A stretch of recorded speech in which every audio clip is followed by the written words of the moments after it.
Hi everybody, thanks for joining me today on my channel. My name is Chris with Kristen's Crafts, and today I am bringing you the first process video for the month of October.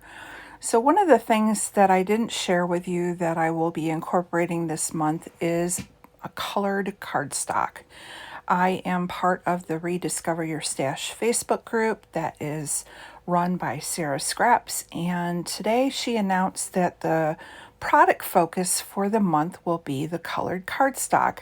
And so I thought, what a perfect opportunity going through my box of page kits if I was to add some of my colored cardstock into this stash.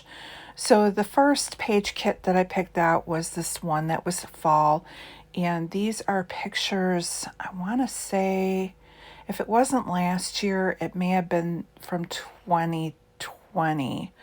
I'll have to go back and look. But these are the two grandsons. They had gone with their mom and one of her friends to a local apple orchard. And so these were just candid shots she had taken of the kids. And so I just wanted to make sure I got those in the book. So because I had enough, I went ahead and made it a 2-page layout. And this is kind of one of my go-to designs. I usually try and stagger, having them run the span of the layout and have them stagger in size. So where you can see that you have the horizontal with the one vertical. To me, those were focal photos because they were of the two grandsons together. And then by stacking the other two vertical photos, I was able to go and kind of, again, give it a little lift and run it through. And the rest of them were all vertical, so I went ahead and just ran them again towards the end of the page, and I think it worked out pretty good. Now the next thing I like to do is spread the color of the papers across the page. Now at first I was going to use the paper that had the trees and things on it, but when I flipped it over, I kind of like this plaid and I thought it looked pretty good for a boy's photo, and it just again screamed fall. So I cut off 2 1-inch strips to make it smaller on my page and to allow that cardstock to show through. And so I just use those 1-inch strips as like a shelf going across. So I end up with all 3 of those patterns coming across. And the way I'm placing them down, you can't tell that they were pieced together. They look like full sheets of paper run underneath. And so the other thing I'm going to do is on this piece that's on the left-hand side, I'm just going to fishtail it to just give it, again, a little bit more interest. Now to beef up my cardstock and to use my supplies, which I've spent lots of money on, I'm going to add some stenciling in the background. And so right now I'm going in and grabbing one of my Stampin' Up! Ink pads that I've had these ink pads for years and years and years, and this one still had the cellophane on it. So that just goes to show you, you buy the stuff, you need to use the stuff. So I just grabbed this Tim Holtz stencil that is kind of looks like a chicken wire, and I thought that kind of looked good for a farm type background, and I'm just kind of rubbing a little bit of color in the brown tone behind those mats.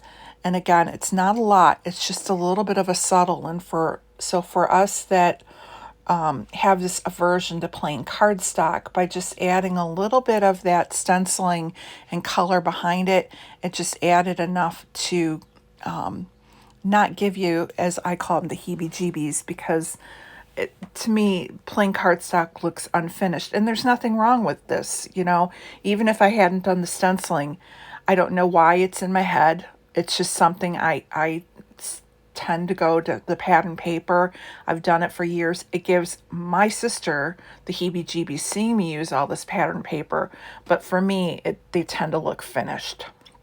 So now that I have the general layout done, I'm just going to go ahead and start embellishing. So I just grabbed my folder that has all my fall embellishments in there. So I had the sticker sheet that was with the kit. This was from Echo Park.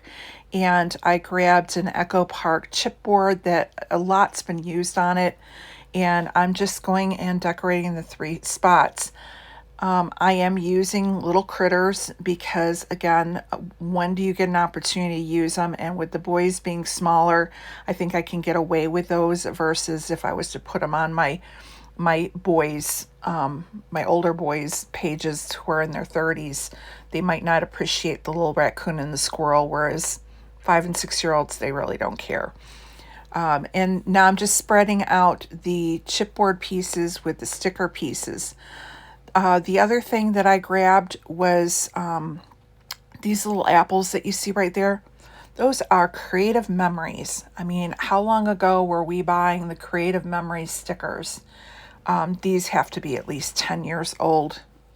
So getting a few apples on, since they were at an apple orchard, pumpkin farm, I thought that worked. These little 2 little flowers, sunflowers, my sister-in-law had given me a box of very old scrapbook supplies she was getting rid of, and these 2 flowers were amongst the things that she gave me. And so as I destashed, I had them just thrown them on my desk. I threw them on a layout. They're not in my stash anymore. Put some epoxy stickers on, and that is it. Here's the close-ups. I hope you enjoyed it, and I'll be back again soon on my channel with another How to Kill a Kit with Style layout, and use up the colored cardstock. Have a great day.